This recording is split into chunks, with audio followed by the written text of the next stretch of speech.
हम जब वृक्ष का नाम सुनते हैं तो हमारे मन में एक सुंदर, विराट, शीतल छाया देने वाला, मीठे फल देने वाले वृक्ष का चित्र आ जाता है ना?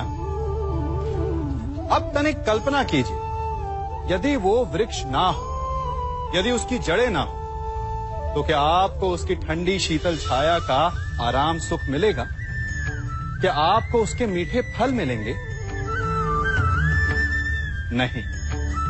अर्थात वास्तविकता वृक्ष के अस्तित्व में है, ना कि उसकी छाया, ना उसके मीठे फलों में। एक मनुष्य अपने जीवन में सदा मान, सम्मान, सुख और संतोष चाहता है, परंतु एक वृक्ष की भांति उसका चरित्र, उसका अस्तित्व होता है। वो चरित्र जड़ होती है जिससे उसकी शाखाएं फूटती हैं और उसे मान, सम्मान के मीठे फल मिलते हैं, सुख की छाया मिलती है। हम सभी प्रतिदिन अपना कार्य करते हैं, तो कभी कुछ अधूरा रह जाता है, तो कुछ भूल हो जाती है, कभी कुछ हानि हो जाती है, और फिर उस भूल, उस हानि के अनुभव की पीड़ा तले हम दब जाते हैं। अब आप लोग कहेंगे कि ऐसा होना तो स्वाभाविक है। यदि ऐसा है तो तनिक सूर्य की ओर देखिए। वो प्रतिदिन अंधकार से लड़ता है और हर रात्रि के पश्चात एक नई ऊर्जा, एक नए तेज के साथ उदित होता है। तो क्यों ना आप भी अपने जीवन की बीती पुरानी बुरी बातों को भुलाकर अपना प्रत्येक दिन नई ऊर्जा, नए जीवन की तरह प्रारंभ करें। विश्वास कीजिए, आपका जीवन सरल हो जाएगा और आनंददायी भी। वृक्ष जब फलता है तो कितना सुंदर लगता है। उसकी डालियां झुक जाती हैं। जितने अधिक फल, उतनी झुकी डालियां। कारण वृक्ष कहता है कि मेरे इन फलों को तोड़ो, उसका आनंद लो। इससे एक ओर हमें वृक्ष के मीठे फल खाने को मिलते हैं, तो दूसरी ओर वृक्ष के स्वयं का बोझ कम हो जाता है। इसी भांति यदि आप सफल हैं तो अहंकारी मत बनिए, विनम्र रहिए। ये विनम्रता ही आपके बोझ को कम करेगी। और यदि आप विनम्र ना रहे, झुके नहीं, तो आप अपनी ही सफलता के फलों के बोझ से टूट कर गिर जाएंगे। समय बदलता है, ऋतुएं बदलती हैं। जब गर्मियां होती हैं तो हम उलाना करते हैं कि बड़ी गर्मी है, बारिशें कब आएंगी। और जब बारिश आती है तब हम कहते हैं कि बड़ा चिपचिप, सर्दियां कब आएंगी। और जब सर्दियां आती हैं तब हम गर्मी की प्रतीक्षा करने लगते हैं। और इसी कारण हम किसी भी ऋतु का आनंद नहीं उठा पाते। कल क्या होगा इसके विषय में सोचकर अपना समय व्यर्थ करना बंद कीजिए। ऋतुओं पर आपका कोई वश नहीं, परंतु आज के, अभी के इस पल पर, इस क्षण पर आपका वश तो है। उसे जीना सीखिए, उसका आनंद उठाना सीखिए। सबके मन का सबसे बड़ा भय क्या है? सबसे बड़ा लालच क्या है? सबसे बड़ी चिंता क्या है? तनिक विचारिए। सबके मन का सबसे बड़ा भय, सबसे बड़ी चिंता है मृत्यु। सभी सोचते हैं, सभी भय खाते हैं कि कहीं मृत्यु ना आ जाए। सभी लालच करते हैं कि कुछ दिन और जीने को मिल जाए। सभी आशा करते हैं कि वे कभी ना मरे। और इसी मृत्यु के भय के कारण ही आप उस जीवन की उपेक्षा कर देते हैं जिसे आप जी रहे हैं। क्या कभी आपने सोचा कि आप मृत्यु से भयभीत क्यों होते हैं? क्योंकि आप जीवन में वो कर नहीं पाए जो आप करना चाहते हैं, और जो आप करना चाहते हैं वो कर पाना तभी संभव होगा जब आप मृत्यु के भय से निकलकर अपने जीवन के हर पल का उपयोग करना सीख जाएंगे। तो मृत्यु के भय से बचने का केवल एक ही मार्ग है, एक ही मंत्र है, अपने जीवन के हर पल को जियो। वृक्ष मुझे बहुत प्रिय हैं, बहुत अच्छे लगते हैं। आपको भी अच्छे लगते होंगे। कारण यह है कि वो हमें छाया देते हैं, अपनी शीतलता देते हैं, शांति देते हैं। परंतु मुझे वृक्ष एक और कारण से अच्छे लगते हैं, और वो कारण है वो सीख जो एक वृक्ष हम सभी को देता है, और वो सीख है अमरता। एक वृक्ष कभी नहीं मरता। मरने से पूर्व वो अपने जैसे कई वृक्ष अपने बीजों के द्वारा संसार को दे जाता है। तो अमर होने का केवल एक ही मार्ग है, और वो है जो आपके पास है वो संसार को दो। अपना ज्ञान, अपना अनुभव, अपना आनंद बांटने में कंजूसी ना करें, कभी कृपण ना हो, तो आप संसार में सदा जीवित, सदा अमर रहेंगे। हम सभी घरों में रहते हैं, और अधिकतर लोगों के जीवन का ये एक स्वप्न तो होता ही है कि हमारा अपना घर हो, है ना? और बड़ी अद्भुत बात तो ये है कि कुछ समय के पश्चात हम उस घर को विस्तृत करना चाहते हैं, उसका आकार बदलना चाहते हैं, उसकी रूपरेखा बदलना चाहते हैं, क्योंकि इसमें आनंद भी है। तनिक सोचिए, जब आपको घर का वास्तु बदलना हो, उसे और सुंदर बनाना हो, तो पुराने निर्माण को तोड़ना पड़ता है, उसे गिराना होता है, घर में तोड़फोड़ करनी पड़ती है। क्योंकि निर्माण के विज्ञान में टूटने का ज्ञान बहुत ही आवश्यक है। ठीक उसी प्रकार यदि आपके जीवन में समस्याएं, विपदाएं या बाधाएं आपको थोड़ा तोड़ें, तो इसे संकेत समझिए कि आपके भीतर कुछ नया बनने वाला है, कुछ नए का निर्माण होने वाला है। और स्वागत करें इस नए निर्माण का, अपने जीवन के इस नए युग का। कभी वन में सिंह को अखेट करते देखा है? हमें लगता है कि सिंह तेजस्वी है, बलशाली है, तीव्र है, इसलिए वो अखेट कर पाता है। परंतु इस अखेट के दूसरे पक्ष को भी देखने का प्रयास कीजिए। सिंह अखेट तभी कर पाता है जब हिरण आस छोड़ देता है, जब वो भागना बंद कर देता है, जब वो संघर्ष करना छोड़ देता है। सिंह हिरण की मृत्यु नहीं चुनता, हिरण स्वयं अपनी मृत्यु चुनता है। ठीक उसी प्रकार असफलता हमें नहीं चुनती, हम असफलता को चुनते हैं। ये हम ही हैं जो आशा को छोड़कर संघर्ष करना छोड़ देते हैं और भाग्य का अखेट बन जाते हैं। इसलिए संघर्ष करना मत बंद कीजिए, प्रयास करते रहिए और सफलता आपकी मुट्ठी में होगी। जब घर में अंधकार छा जाता है तो प्रकाश लाने के लिए आप क्या करते हैं? दीपक ढूंढते हैं और उसकी लौ को प्रज्वलित करते हैं, और फिर अंधकार अपने आप दूर हो जाता है। अब आप कहेंगे कि इसमें कौन सी नई बात है? यदि अंधकार को दूर करना है तो दीपक की लौ को प्रज्वलित तो करना ही पड़ता है। यही बात तो समझने की है। यदि अंधकार से लड़ना है तो अंधकार का सहारा नहीं लिया जा सकता, उसके लिए प्रकाश की आवश्यकता होती है। घृणा का अंत करना है तो उसे घृणा से अंत नहीं किया जा सकता, उसे प्रेम की आवश्यकता होती है। शत्रुता का अंत शत्रुता से नहीं किया जा सकता, उसे क्षमा की आवश्यकता होती है। यदि आपको नकारात्मक ऊर्जाओं से लड़ना है तो स्वयं को सकारात्मक बनाना होगा और तभी आपके जीवन में वास्तविक आनंद आ सकेगा।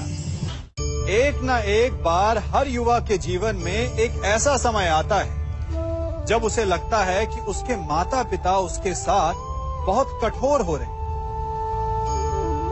मैं आपसे पूछता हूं, क्या आपने कभी कुम्हार को मटकी बनाते हुए देखा है? वो गीली माटी से मटके को चाक पर आकार देता है और वास्तविक आकार वो मटकी को तब देता है जब वो लकड़ी के संभल से मटके को बाहर से पीटता है। हम सभी उस कुम्हार को मटके को पीटते हुए देखते हैं, परंतु उस कुम्हार के उस हाथ को नहीं देखते जो मटके को भीतर से बाहर की मार से सहारा दे रहा है। हमारे माता पिता भी ऐसे ही होते हैं। अपनी संतान के भले के लिए, उसके भविष्य को आकार देने के लिए कभी कभी वो कठोरता को भी अपनाते हैं। आप केवल उनकी कठोरता को मत देखिए, उस संभल को भी देखिए जिसने आपको भीतर तक से संभाल कर रखा है। आप जानते हैं कि मैं क्या कर रहा हूं? मैं प्रतीक्षा कर रहा हूं कि कब इस वृक्ष पर फल लगेंगे और मैं उन मीठे फलों के रस को चख पाऊंगा। हंसी आ गई ना आपको? आप भी सोच रहे होंगे कि भला कौन सा मूर्ख बबूल के पेड़ को बोकर आम खाने की इच्छा रखता है। यदि कांटे बोए हैं तो फल नहीं, कांटे ही मिलेंगे।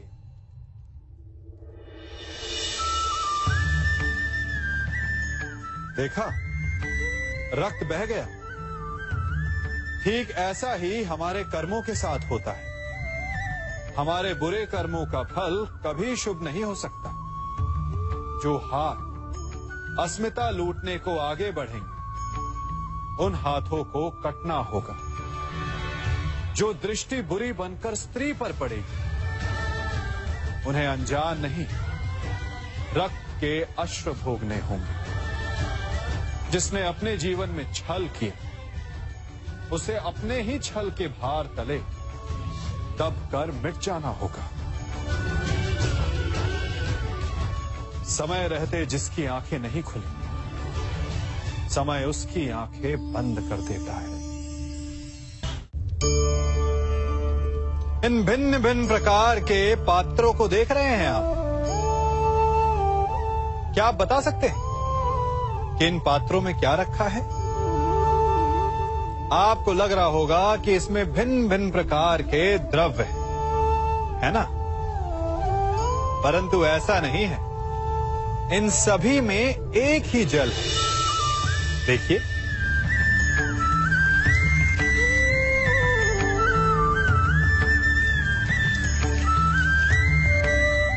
परंतु ये भिन्न भिन्न लगते हैं क्योंकि जिसमें ये जल रखा है उसके रंग को परिभाषित करता है। अब यूं समझिए कि इस पात्र में रखा जल हम हैं और ये पात्र वो संगति है जिसमें हम रहते हैं। हमारी संगति के गुण धर्म हमें, हमारे व्यक्तित्व को, हमारे संप्रेषण को बहुत प्रभावित करते हैं। इसलिए अपनी संगति पर जिनके साथ रह रहे हैं उन्हें चुनने में सावधानी बरतें, क्योंकि जल को अपना पात्र चुनने का अधिकार नहीं, किंतु हमें अपनी संगति चुनने का अधिकार अवश्य है। हम सभी के जीवन के लिए मित्रता बड़ी महत्वपूर्ण है। हम सभी अपने जीवन में अपने अपने मित्र चुनते हैं। मित्र वो होता है जिसके साथ रहने में, जिसके साथ समय बिताने में आनंद मिले। किंतु क्या मित्रता का अर्थ केवल इतना ही है? मित्रता होनी चाहिए जल और दूध की भांति।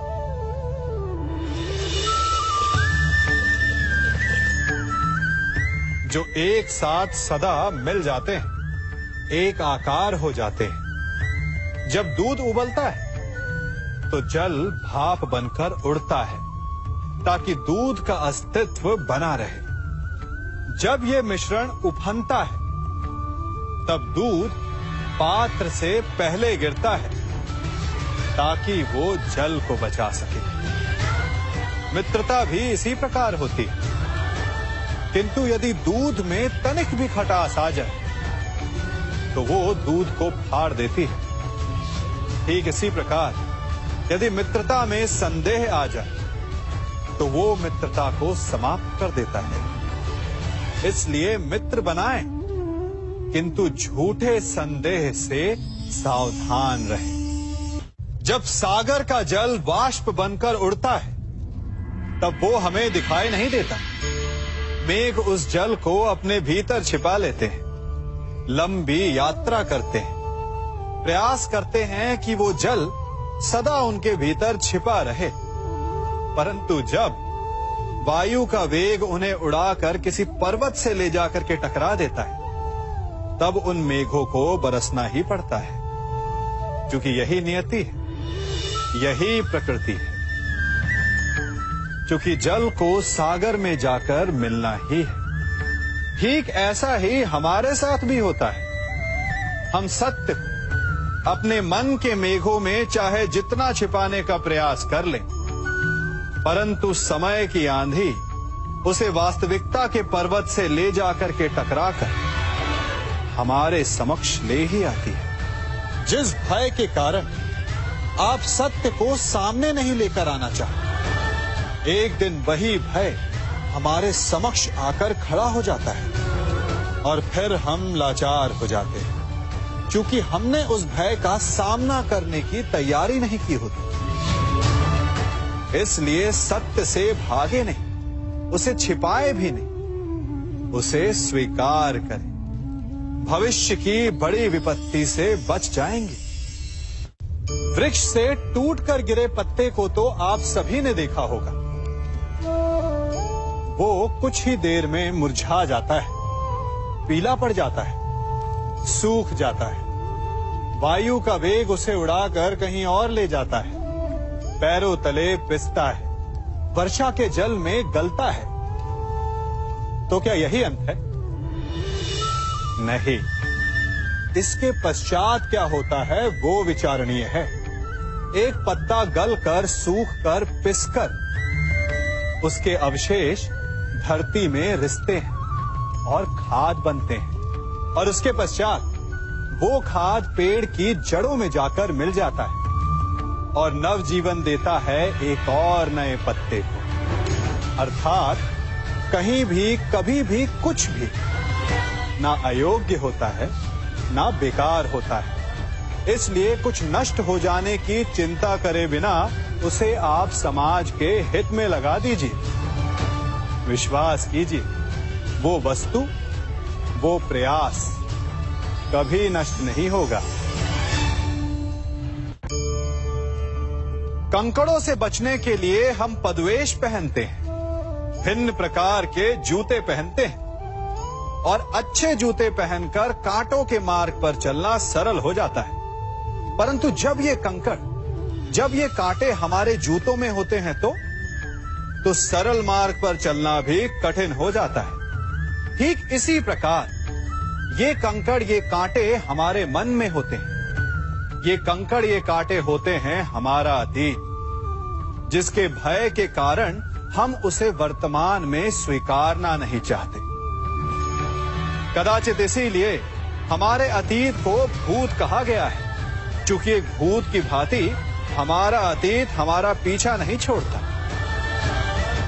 इसलिए अपने अतीत के भयावह घटनाओं से भागे नहीं, उसे स्वीकारें। विश्वास कीजिए, आपका जीवन सरल हो जाएगा। कभी किसी पक्षी को घोंसले की नींव बनाते देखा है? अथक परिश्रम करके तिनका तिनका बिटोर कर वो पक्षी अपना घोंसला बनाता है।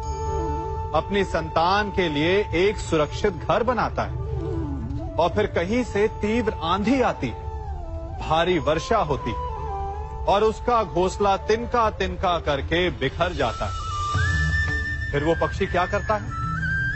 वो रोता नहीं, ना ही विलाप करता है।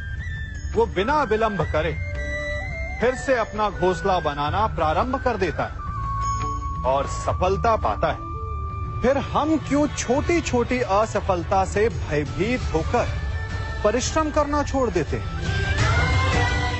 एक बात सदा स्मरण रखिएगा, हर वृक्ष कुल्हाड़ी की एक मार से नीचे नहीं गिरता, हर चट्टान घन के एक प्रहार से नहीं टूटती। सफलता पाने के लिए अनावरत परिश्रम करना ही मात्र एक मार्ग है। स्वीकारण, सत्य का स्वीकारण मनुष्य के लिए बहुत ही महत्वपूर्ण है। जब तक मनुष्य सत्य को स्वीकार नहीं करता, उसे असत्य से लड़ने की शक्ति प्राप्त नहीं होती। जब आप भोजन करते हैं तो क्या होता है? आपका पेट स्वीकारता है कि वो भर चुका है और आप भोजन करना बंद कर देते हैं। जब आपको निद्रा आती है तो क्या होता है? आपका मन स्वीकारता है कि आपका शरीर थक चुका है और उसे विश्राम की आवश्यकता है। उसी प्रकार जब आपको किसी व्यसन को रोकना हो तो आपको स्वीकारना पड़ता है कि बहुत हो चुका, चाहे वो लालच हो या मदिरापान। उस व्यसन का त्यागना तभी प्रारंभ होता है जब आप ये स्वीकार कर लेते हैं कि आप उस व्यसन के बंधक हैं।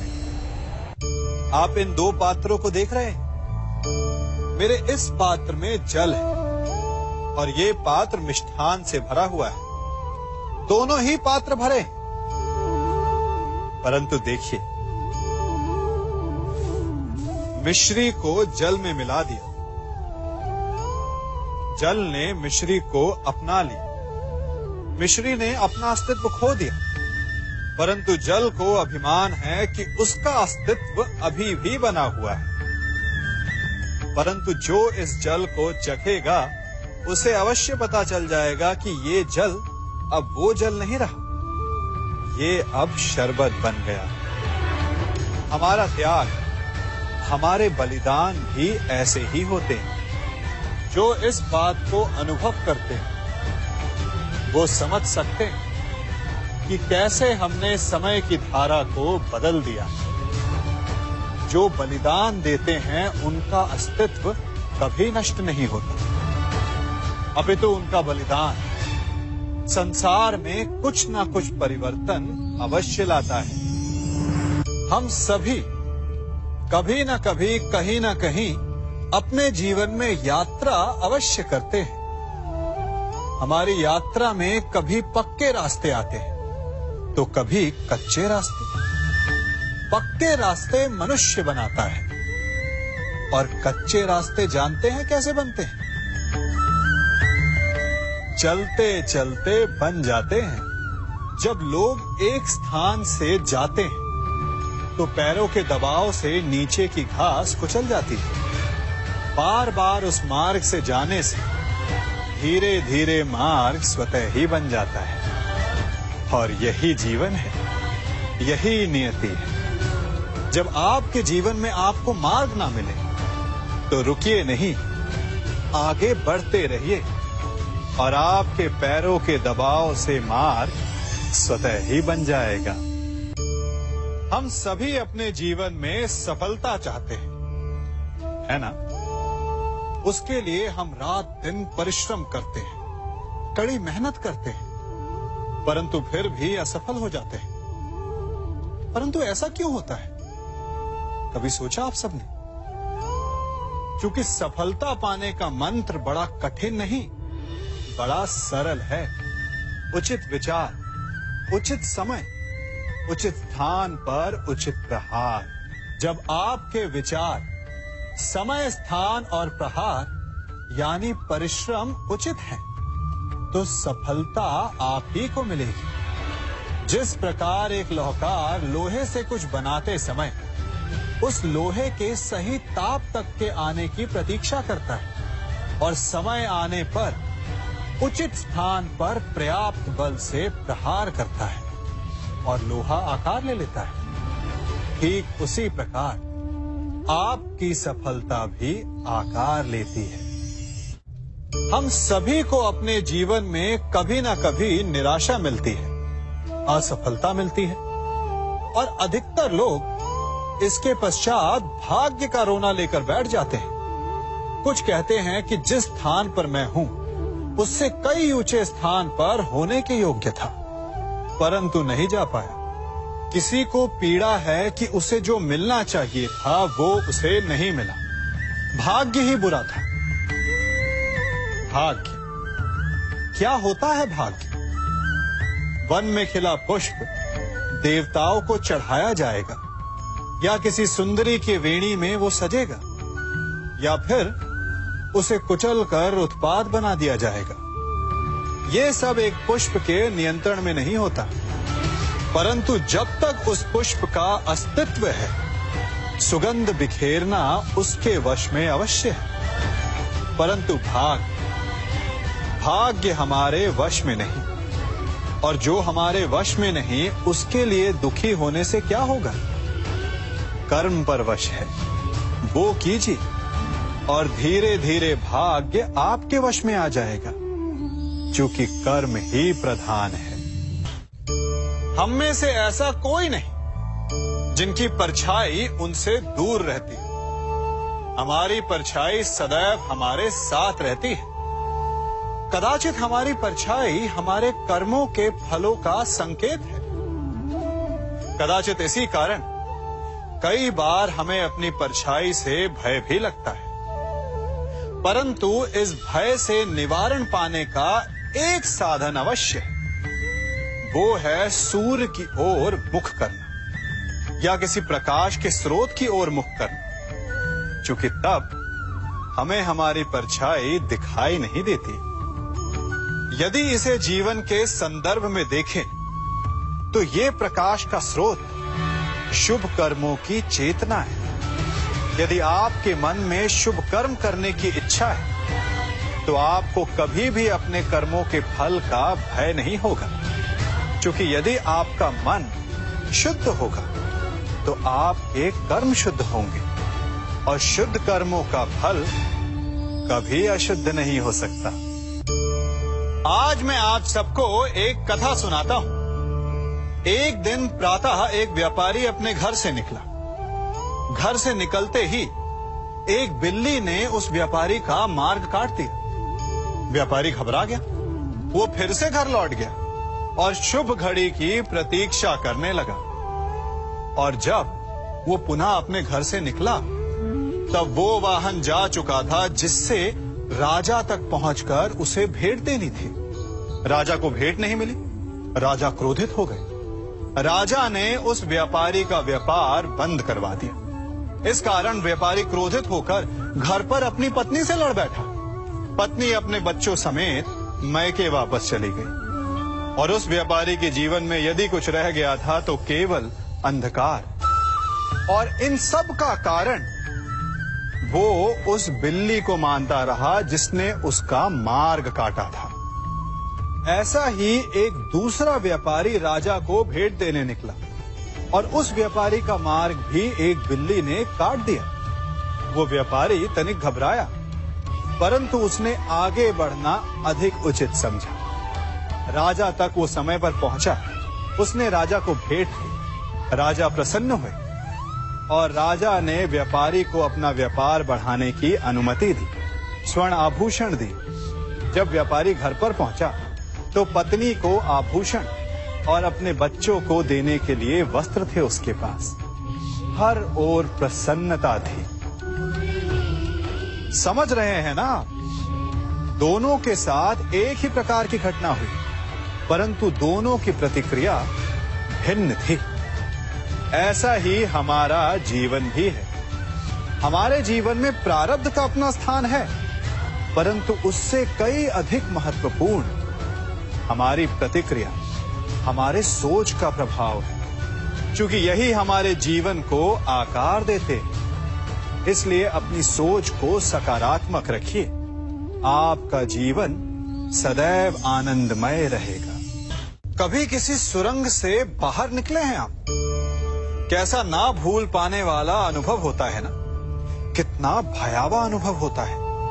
मानो हर पल ऐसा लग रहा होता है कि यदि इस सुरंग में बंद हो गए तो क्या होगा? कैसे निकलेंगे इस सुरंग से? सर्वत्र अंधकार होता है।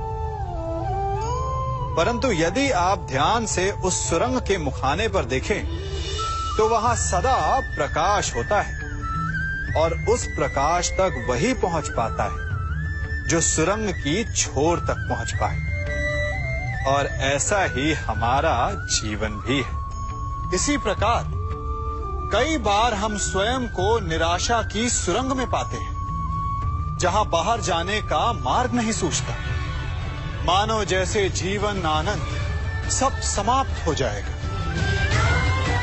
परंतु ऐसी परिस्थिति में ठीक उस सुरंग की भांति इस निराशा को समाप्त करने वाला आशा का प्रकाश उसे ही मिलता है जो निरंतर आगे बढ़ता रहे। यदि आपके जीवन में कभी भी निराशा आए, कोई भी समस्या आए, तो उसका समाधान है निरंतर प्रयत्न करते रहना। प्रयत्न करते रहिए, आपको सफलता अवश्य मिलेगी। कभी आप ब्रह्म मुहूर्त में जगे? जगकर देखिए, संध्या होने के पश्चात जब रात्रि का अंधकार सारे संसार को धीरे धीरे अपने अंधकार में निगलने लगता है, तो यही अंधकार ब्रह्म मुहूर्त में भोर होने से ठीक पूर्व तनिक अधिक काला हो जाता है। कुछ समझे? हमारा जीवन भी कुछ ऐसा ही होता है। जब हमारे जीवन की समस्याएं अपने अंत पर होती है, तो यही समस्याएं एक भीषण रूप लेकर हमारे समक्ष प्रस्तुत हो जाती है और ऐसे परिस्थिति में अधिकतर लोग हार मान जाते हैं, भय खा जाते हैं। परंतु यदि आप हार न माने, भय न खाएं, दृढ़ रहें, निरंतर आगे बढ़ते रहें, तो प्रकाश के रूप में हमारा स्वागत करने के लिए सूर्य उदय सदा हमारे समक्ष प्रस्तुत रहेगा। आपने बरगद के वृक्ष को देखा है? जितना विशाल उतना दृढ़। पतझड़ में वो सूख जाते हैं, परंतु दुर्बल नहीं होते, टूटकर गिरते नहीं। और उसके विपरीत दलदल में उपजे वृक्षों को देखिए, वो दिखने में तो बड़े होते हैं, पतझड़ आए या शीत सदा हरे भरे होते हैं, परंतु इतने दुर्बल होते हैं कि जल धारा के हल्के से वेग से वो गिर जाते हैं। परंतु ऐसा क्यों होता है? कारण है जड़ें। जिसकी जड़ें दृढ़ भूमि में है, वो हर चक्रवात, हर ऋतुओं को सह लेता है। और जिसकी जड़ें दलदल में है, वो स्वयं की जड़ों को दुर्बल बना लेता है। कुछ ऐसा ही मनुष्य भी होता है, जो अधर्म, कुकर्म और असत्य की धरा पर उपजा है। वो समय की एक मार भी नहीं सह पाता। और जो मनुष्य सत्य, धर्म की धरा पर उपजा है, वो हर समस्या से अविचलित हो जाता है। अब आप पर निर्भर करता है कि आप क्या बनना चाहते हैं।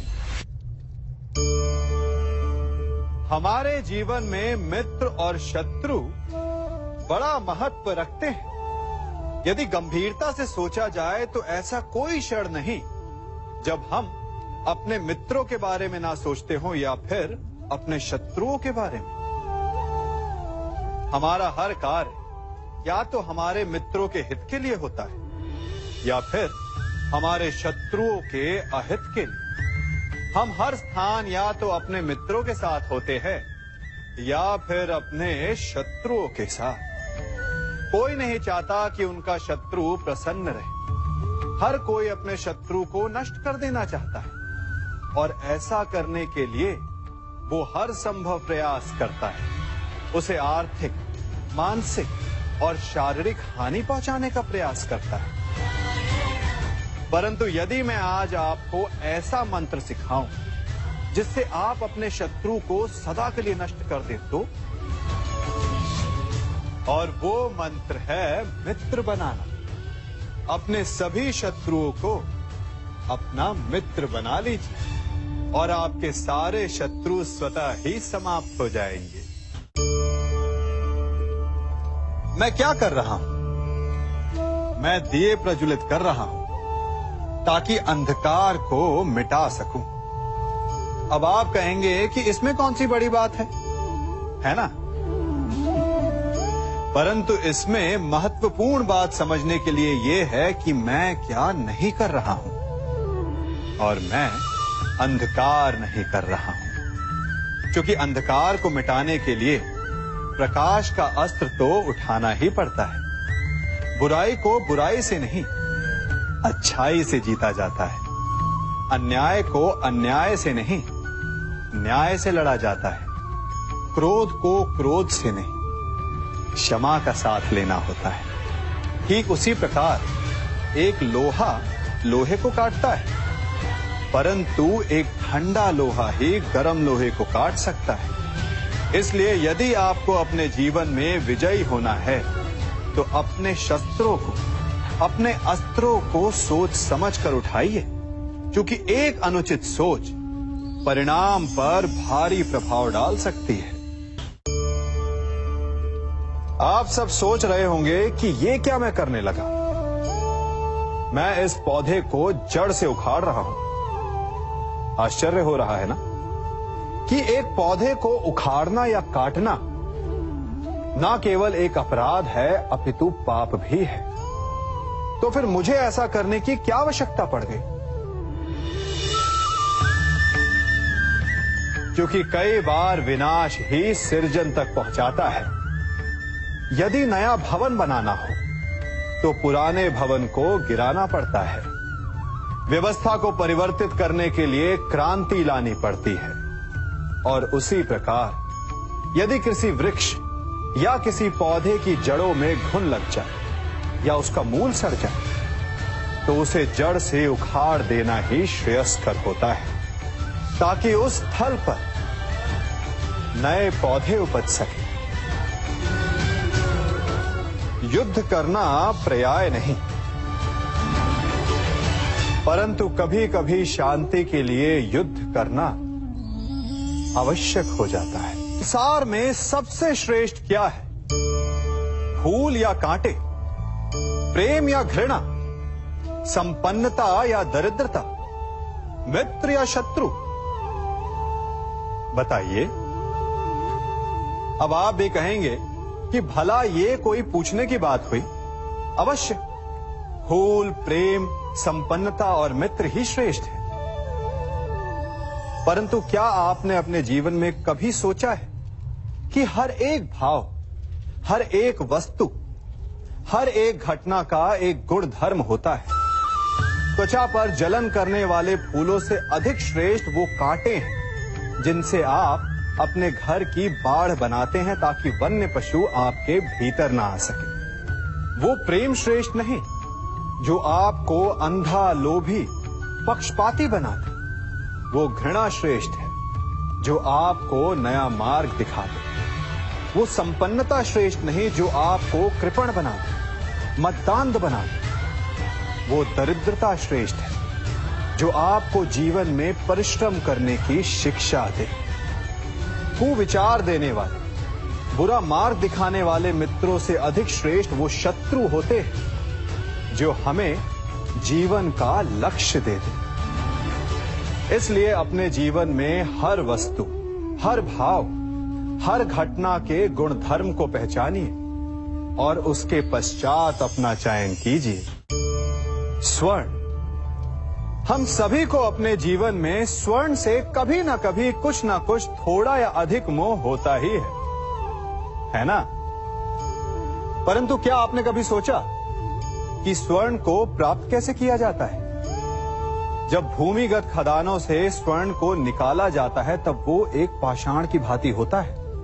ऐसा पाषाण जिससे आप किसी को भी मार सकते हैं, परंतु उसे आभूषण के रूप में स्वयं के शरीर पर धारण नहीं कर सकते। यदि उसे आभूषण बनाना है तो उसे लंबी यात्राएं करनी होती है, उस पाषाण को पिघलना होता है, सुनार के हथौड़ी की अनेकों चोटें खानी पड़ती है, फिर काट छाट और उसके पश्चात जाकर वो ऐसा आभूषण बनता है जो हमें वर्षों तक, सदियों तक लुभाता रहता है। इसलिए यदि आपको समय पर विजय पानी है तो स्वयं के निर्माण पर समय देना होगा। हम सभी सुनते आए हैं कि जो वीर होता है, साहसी होता है, शौर्यवान होता है, उसके समक्ष सारा संसार झुकता है। वीर भोग्य वसुंधर। परंतु वीरता है क्या? शौर्य क्या है? साहस क्या है? साहस युद्ध नहीं, वीरता विजय नहीं, शौर्य कभी ना गिरना नहीं। साहस किसी चुनौती के समक्ष खड़े होने का भाव है, तो वीरता उस चुनौती को उत्तर देने के लिए पूर्ण परिश्रम लगा देना है। और शौर्य का अर्थ है गिरकर फिर से उठने का साहस रखना, बार बार प्रहार करके वीरता दिखाना, निरंतर प्रयास करते रहना, निरंतर परिश्रम करते रहना। इसलिए विजयी होने से अधिक महत्वपूर्ण है शौर्यवान होना, क्योंकि जो शौर्यवान है उसे विजय मिलना निश्चित है। हम सभी बचपन से ये सुनते आए हैं कि अच्छे मित्र हमारे जीवन को पूर्णतः परिवर्तित कर सकते हैं, है ना? अच्छे मित्र, परंतु कौन? जिनसे आप प्रश्न पूछें और वो मित्र बिना किसी पक्षपात के, भय रहित होकर, बिना किसी लालच के आपको उचित उत्तर दें। परंतु सबके समक्ष ये समस्या आ जाती है कि आज के समय में ऐसे मित्र मिलना दुर्लभ है, वो तो होते ही नहीं। परंतु मैं आपको एक बात बताता हूं, हम सब के पास एक ऐसा मित्र होता है, बस हम उसे पहचान ही नहीं पाते। वो है दर्पण। दर्पण के समक्ष खड़े होकर आप स्वयं से पूछिए कि यदि आज आपका अंतिम दिन होता तो क्या आप वही करते जो आप कर रहे थे? आपको उत्तर मिले या ना मिले, परंतु आपकी दिशा अवश्य बदलेगी। इसलिए आपसे अतिरिक्त आपका सबसे घनिष्ठ मित्र, सबसे अच्छा मित्र और कोई नहीं। हम सभी अपने जीवन में कोई ना कोई कार्य करते हैं। कार्य करते हैं तो थकान की अनुभूति होती है, और यदि थकान ना उतरे तो कार्य करने का मन नहीं करता। हम आशा करते हैं कि कदाचित एक दिन में 24 के स्थान पर 26 घंटे होते तो आराम करने के लिए हमें और अधिक समय मिल जाता। हमें ऐसा अनुभव होता है कि हम बहुत अधिक कार्य कर रहे हैं, है ना? परंतु क्या आपने कभी सोचा है कि जो लोग संसार में सफल हैं, उनके पास भी सफल होने के लिए दिन में केवल 24 घंटे थे, तो फिर वो सफल क्यों हैं? इसका एक छोटा सा रहस्य है। वो कार्य चुनते हैं जो उन्हें प्रिय है, जिसे करने में उन्हें आनंद आता है। उन्हें लगता ही नहीं कि वो कार्य कर रहे हैं, उन्हें लगता है कि वो प्रतिपल आनंद मना रहे हैं। और जब आप आनंद मनाते हैं तो थकान कैसी? इसलिए यदि आप जीवन में कोई भी कार्य करें तो वो आपके मन को भाना चाहिए, या जो कार्य आप कर रहे हैं उसे अपने मन को भा देने दो। सफलता आपको मिलेगी। हमारा शरीर प्रकृति का एक महान आविष्कार है। इससे जटिल संरचना संसार में और कोई नहीं। हमारा शरीर जितना जटिल है, यदि इसे ठीक से जाना जाए तो इससे अधिक सरल ज्ञान देने वाला और कोई नहीं। हमारे शरीर में पंच इंद्रियां होती हैं जो हमें भाव, गुण और वस्तुओं का बोध कराती हैं। हमारे पास आंखें हैं, नाक है, स्पर्श के लिए त्वचा है, कान है और जीभा है। सबका भिन्न भिन्न कार्य है।